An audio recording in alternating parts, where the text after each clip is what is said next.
Baik sahabat Wibawa Mukti atau sahabat dokter semuanya, dan ini kita masuk di segmen ketiga, masih bersama saya Bayu Nugraha dan juga dokter spesialis kejiwaan ada Dokter Gabriela ya. Gabriela ini dokter ya, bukan penyanyi, itu beda lagi. Gabriela Cynthia beda lagi. Ya. Nah dok, kan tadi di segmen sebelumnya dokter ada bahas soal seks, kelainan seksnya. Ada beberapa orang yang mempunyai kelainan seks atau memiliki fantasi yang berbeda-beda gitu ya. Nah itu tuh termasuk gangguan kejiwaan atau bukan sih dok? Sebenarnya kalau misalnya fantasi itu masih dalam batasnya gitu ya, maksudnya kan ini kan kalau yang namanya seks kan partner kan, gitu ya. Nah kalau sama-sama suka, sama-sama misalnya coba variasi-variasi yang baru dan partnernya oke-oke aja, iya siapa yang tahu ya, gitu. Jadi ya it's okay kalau misalnya dua-duanya memang senang menjalaninya. Itu fine-fine aja lah ya, bukan fine-fine termasuk aja. gangguan kejiwaan. Asal keduanya setuju dan tidak saling melukai atau menyakiti satu sama lain gitu ya. Oke. Kita akan alihkan itu, kita akan bahas itu nanti ya dok ya, di lain waktu.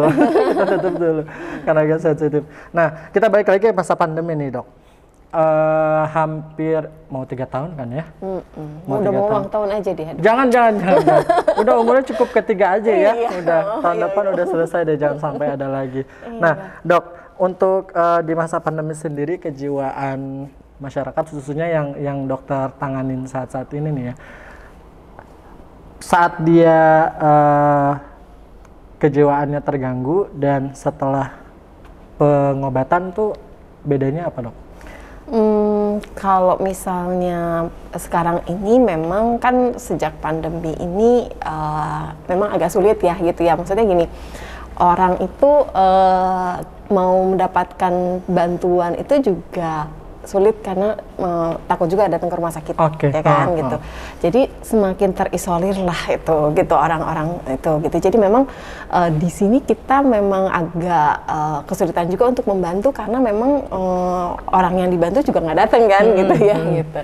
Nah mungkin kalau misalnya kayak gini kan sekarang akhirnya dibuatlah suatu terobosan baru nih dengan telemedicine gitu.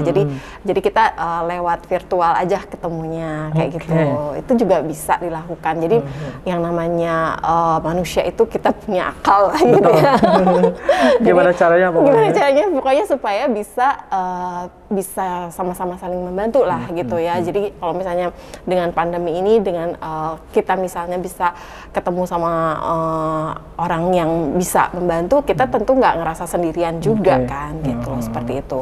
Terus lagi kalau misalnya sekarang ini memang makin kerasa nih kita kalau misalnya yang namanya gangguan cemas gitu ya, kalau misalnya tidak ada dukungan dari orang-orang sekitar terutama, itu akan sangat sulit buat pulih gitu seperti itu. Berarti ya pengobatan terdahulu atau sebelum kita ke dokter ya orang sekitar dulu kali ya. Orang sekitar dulu harus mengerti perilaku kita bagaimana, terus keadaannya seperti apa, apakah ada perubahan atau enggak, karena orang sekitar yang tahu. Dan misalnya kita juga tahu ya dok ya.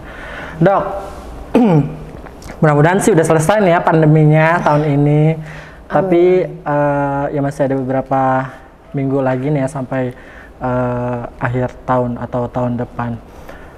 Tips apa dok untuk agar kita tuh bisa tetap menjaga kesehatan jiwa kita tuh? Kita harus ngapain? Oke, yang jelas work-life balance kali ya gitu. Jadi yang namanya hidup itu bukan buat kerja aja, tapi kita harus atur untuk diri sendiri, untuk keluarga juga, terus udah gitu untuk istirahat yang paling penting. Nah untuk diri kita sendiri juga ya artinya apa coba, harus jaga pola makan, harus jaga misalnya olahraganya juga kayak gitu, itu paling penting sih. Kalau ini semua seimbang biasanya apapun bisa kita lewatin kok gitu. Sekarang tuh ada istilah healing. Nah, Healing. aku sering Self healing atau ya, healing. nah, self healing atau ya, oke, healing. oke. Self healing sendiri tuh apa sih dok dari kacamata dokter? Iya, itu kan usaha dari diri kita sendiri untuk berusaha menyeimbangkan lagi, gitu loh. Kan apa ya? Ketika kita merasa bahwa ada sesuatu yang nggak beres nih dari diri kita, itu berarti pasti nggak seimbang nih, gitu. Jadi kita coba untuk menyeimbangkan lagi, kayak gitu. Dengan kata lain berarti kita sudah bisa mengobati gangguan kejiwaan kita sendiri ya, maksudnya dalam hal lingkup kecil lah gitu. Kalau udah mulai stres kan salah satu gejala gangguan kejiwaan bisa ke arah sana. Jadi caranya dengan self healing gitu ya. Self healing tuh bisa jalan-jalan ya dok ya. Makan makanan apa yang kita suka itu kan juga self healing ya dok. Iya betul. Apa aja disesuaikan dengan situasi dan kondisi betul, gitu ya. betul. Apalagi dengan kondisi keuangan gitu ya. Setuju. Masalah kondisi keuangan setuju. Kayaknya emang akhir tahun-tahun ini kondisi keuangan tuh emang harus benar-benar diperhatiin ya dok ya. Kalau nggak diperhatiin bisa mengganggu kejiwaan juga. Dok, ada pesan-pesan nggak terakhir buat sahabat dokter yang sedang menyaksikan program acara Kata Dokter ini, silakan. Oke. Ya, terima kasih sudah melihat, terima kasih sudah mengikuti acara kali ini. Semoga acara ini bisa bermanfaat. Nah, yang penting adalah sebenarnya dalam hidup ini kita pasti ada senang, ada susahnya.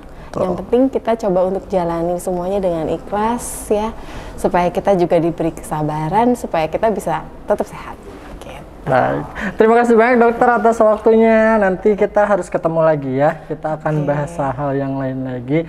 Mudah-mudahan setelah pandemi sudah selesai, tidak ada lagi. Tapi sampai sekarang dokter masih tatap muka atau masih online untuk pengobatan? Tatap muka ada, online juga oke gitu. Jadi tergantung situasi kondisi lagi. Oke, mana aja lah ya. Kalau berani datang ya datang, kalau enggak ya bisa online. Dokter sehat-sehat terus ya. Terima kasih banyak atas waktunya. Baik. Sahabat dokter dan juga sahabat Ibu Mukti semuanya, tadi kita sudah berbincang-bincang langsung bersama dengan dokter spesialis kejiwaan, yaitu Dr. Gabriela Tantular SPKJ. Beliau adalah salah satu dokter yang bertugas di RS IMC Cikarang, yang dulunya namanya adalah Omni Hospital Cikarang, saat ini beralih menjadi RS IMC Cikarang. So, sahabat dokter, nanti kita akan ketemu lagi di program acara Kata Dokter lainnya dengan dokter spesialis yang lainnya juga. Dan mudah-mudahan nanti kita bisa ketemu lagi sama Dr. Gabriela ya dok. Terima kasih banyak atas waktunya sekali lagi. Kita berdua pamit undur diri. Saya Bayu Nugraha dan juga Dr. Gabriela mengucapkan terima kasih. Wassalamualaikum warahmatullahi wabarakatuh.